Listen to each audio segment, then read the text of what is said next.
Hi everyone, William here with the Grand Duke Dmitri Diary series. We're in 1915, so in the midst of the war, things aren't looking good for Russia, and we are in October and moving very rapidly, moving forward and also moving all over the place with Dmitri, although we just, in the last video, we had Dmitri in Petrograd, and now he is going back to the front.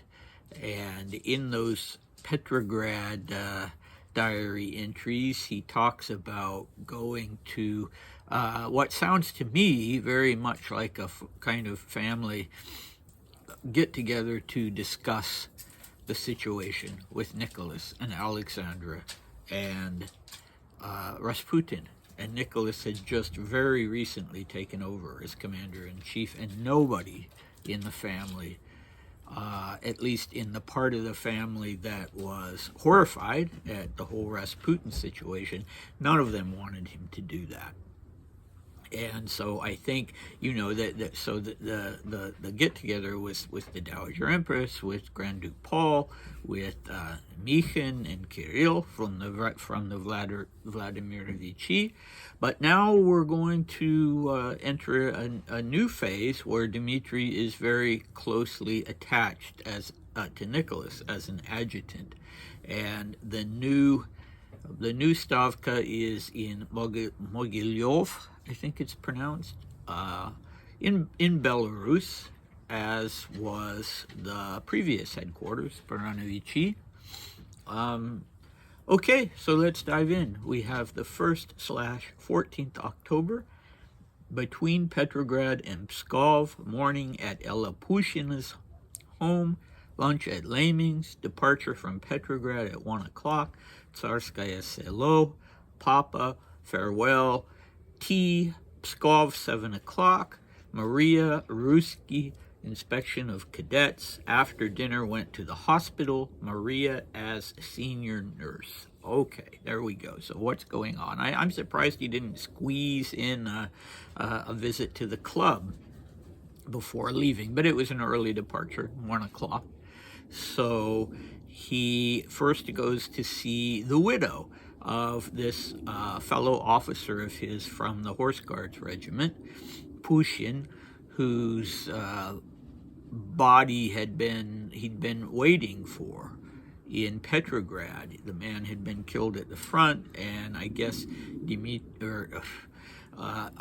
Pushin's body didn't make it back to Petrograd in time for, or was there? I don't know.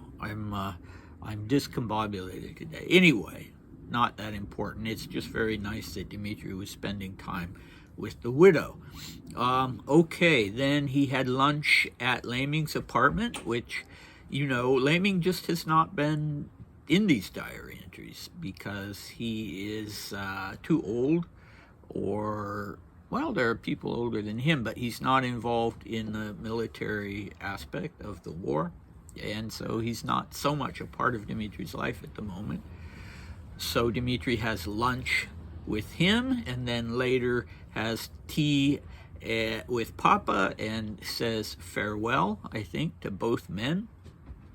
So the train leaves from Petrograd, takes him to Tsarskaya, and then what he's going to do, although he doesn't mention it, is he's going to join Nicholas II, the imperial train, because Nicholas, being now the commander in chief, is heading back to headquarters.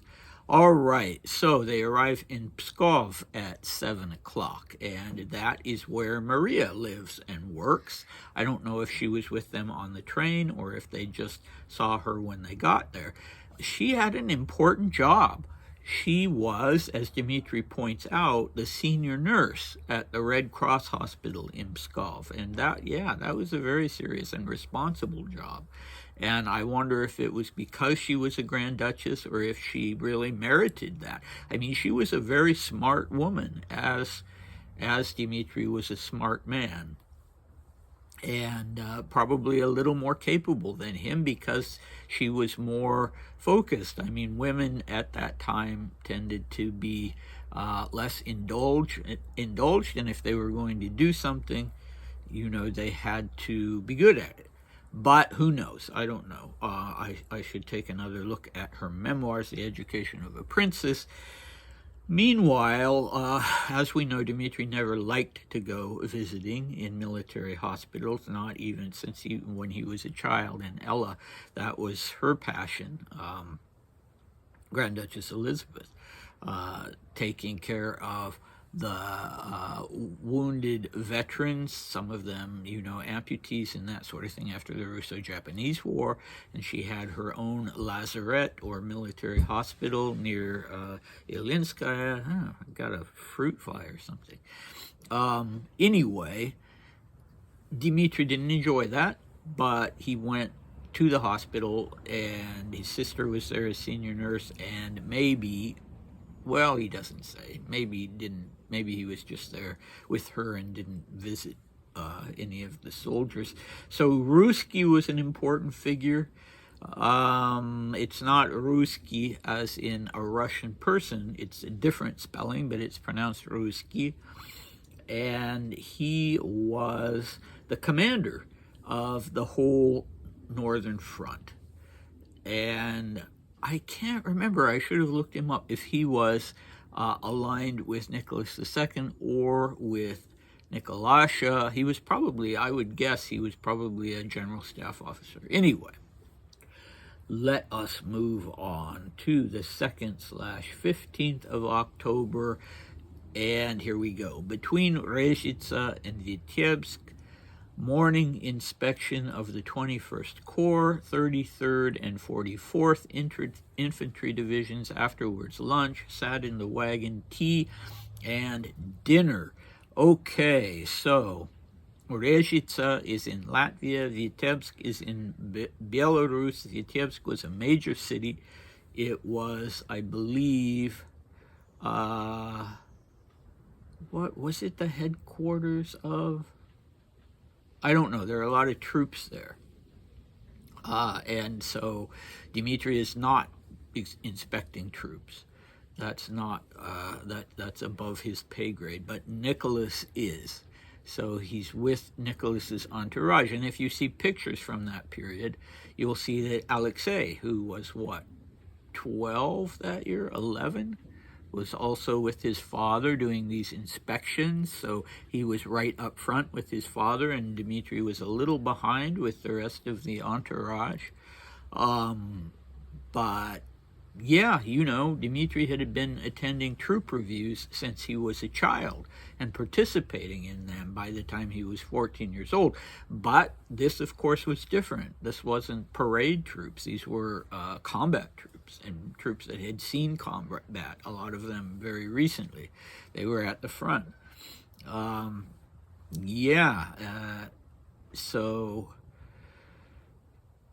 What was it?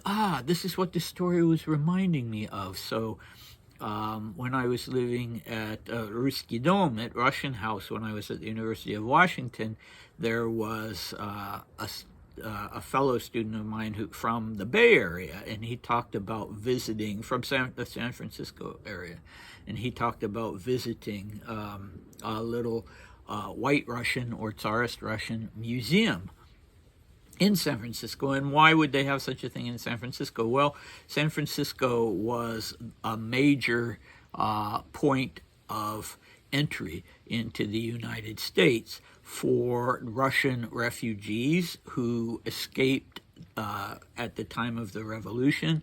Well, later they escaped. They went to China. They left Russia, went to China, and then later on they made it to San Francisco. So that was an entry point. And one of the exiles who did that was indeed Leming's son, Boris, who was a childhood playmate of Dmitri's. He made it through China to the U.S., and he ended up a petroleum engineer, I believe, and he ended up passing away in Seattle. He spent his retirement in Seattle, but I've never been able to find any trace of him there. Granted, I haven't looked that intently, but anyway, the story that Chuck, my fellow student, told about this museum was that they actually had a cigarette butt in the museum behind glass, and because one of these soldiers who had made it out, or officers who'd made it out of Russia through the Far East, had very carefully brought this cigarette butt with him because it had been tossed on the ground by Nicholas II during one of the inspections. Not while he was doing the inspection, but maybe just before or after, and this soldier or officer saw him flick it onto the ground and went and picked it up and preserved it all through, his remaining time in Russia, his time in China, and then brought it with him to San Francisco, and apparently the museum was happy to have it. So pretty wild. An excellent movie, although the actress who plays the White Countess, the Russian Countess, her attempt at a Russian accent is horrible. She's British. I don't remember her name. But the White Countess is about Russian emigres in Shanghai, aristocratic emigres who are, who have no means of supporting themselves, and their struggle to make it elsewhere, to make it to Europe or the US, and that's a very good movie. Okay, moving on. The 12th, so we're jumping ahead now 10 days. We're at the 12th/15th of October, and Dmitri writes, at Brusilov's 8th Army Corps, 12th, 30th, 39th, 17th, 40th, and Combined Cavalry Corps, 11th Cavalry and Orenburg Cossacks, Berdichev, I don't know where the stress is, Ravno, and then again Brusilov. So who was Brusilov? Alexei Alexandrovich Brusilov. He's well known, his name is well known from the 1916 Brusilov offensive, which was really a turning point for Russia. Russia had just been, having loss after loss after loss, and things were going disastrously. And then there was great hope that this Brusilov offensive to the west would turn things around. And indeed, if I recall correctly, it started off great. But then when the Brusilov offensive fell apart, that was really the beginning of the end for Nicholas and for Imperial Russia, because hopes had been so high and then everything just collapsed. So this town that they stop in to do this major, there's major troops. Maybe Berdichev was the headquarters. I can't remember which one was, which is very, very annoying. No, it wasn't. I don't know. The headquarters of the North Army.